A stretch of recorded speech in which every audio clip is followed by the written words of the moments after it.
I agree. I thought, honestly, we were a little concerned. I thought we started the game well, got out of the gate good. We're up 7-9, and then just gave it to them 2 or 3 times. Thank you.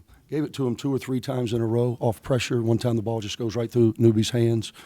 Then we throw it to them for a layup, and all of a sudden it kind of gave them life. Struggled with our shooting in the first half. I thought we were standing on the perimeter way too much, which is the whole intent of that matchup zone, to try to keep you on the perimeter where they have matched up with you.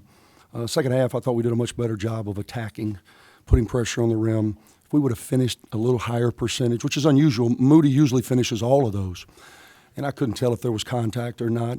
I'll see that on film. But I thought the position in which we were getting shots in the second half was much better. And ultimately, we were able to get just enough stops. They shoot 54% in the second half, totally ridiculous. We were having, we were having trouble with the ball screen D. When we were getting them to miss, they were hurting us on the offensive glass. We've really been a solid rebounding team. The last couple of games, it slipped. Some of it, I think, was what it happened to Sivas at the end of the game, and as a result, we didn't even know if he was going to, the end of the Memphis game, we didn't know if he was going to be available today until shoot-around.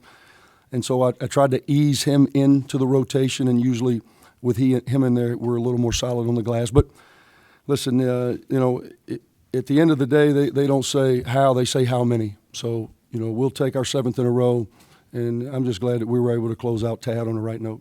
Yeah, it's the obvious question, but it's the last game of Tad Smith now that we've made fun of it a lot. But if you look back, will you miss someone?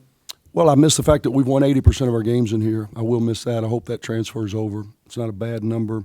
We have made fun of the building for obvious reasons. It's easy to poke fun, but it has been very good home to Rebel basketball over the years. There's a lot of great moments that have come through this building, a lot of emotion spent, a lot of stress from this guy over the last 10 years. But it's hard for me to believe that the dream is now a reality, and we're really excited about taking the next step as a program.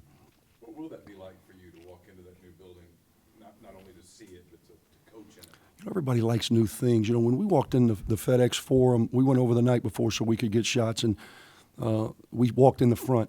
And you walk in that, and you just get a feeling of pride of, man, it puts a little pep in your step because it's a first-class facility. Ours obviously won't be at that scale, but I think you're going to get the same feel. When you come in, there's going to be pride. There's going to be pride of ownership, which is really what I've always wanted.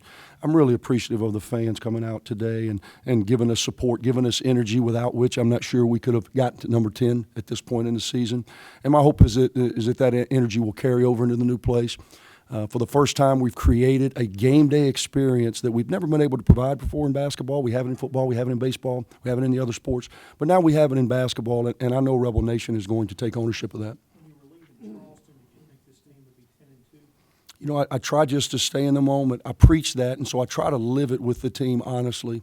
It's just day in and day out of trying to get better, and I think we have gotten better.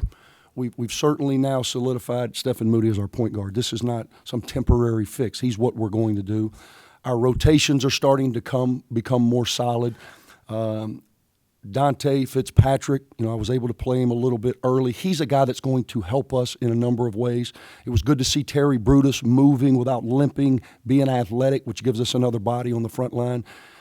These guys will take a much-needed break for the next 3 or 4 days. We'll come back on the night of the 26th and start preparing for SEC play. Took 18 shots. You say his confidence is building again. I hope so, man. I want him to take those because those are the ones that the game gives you. I think there's times that we say, okay, I'm going to do this or do that. You have to take what the game gives you. And when we put him in actions with Moody, the entire team's going to go with Moody. And so the play is to counter back. I thought he had clean looks. I was proud of the last one he made more so than any. He struggled. He made some early. He was 3 for 3 early. And then, let me do my math, he was 3 for 3, and then he made his last one. So he'd missed about 6 in a row.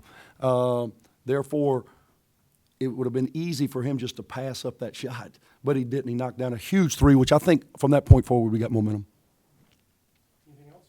Thank you. Merry Christmas.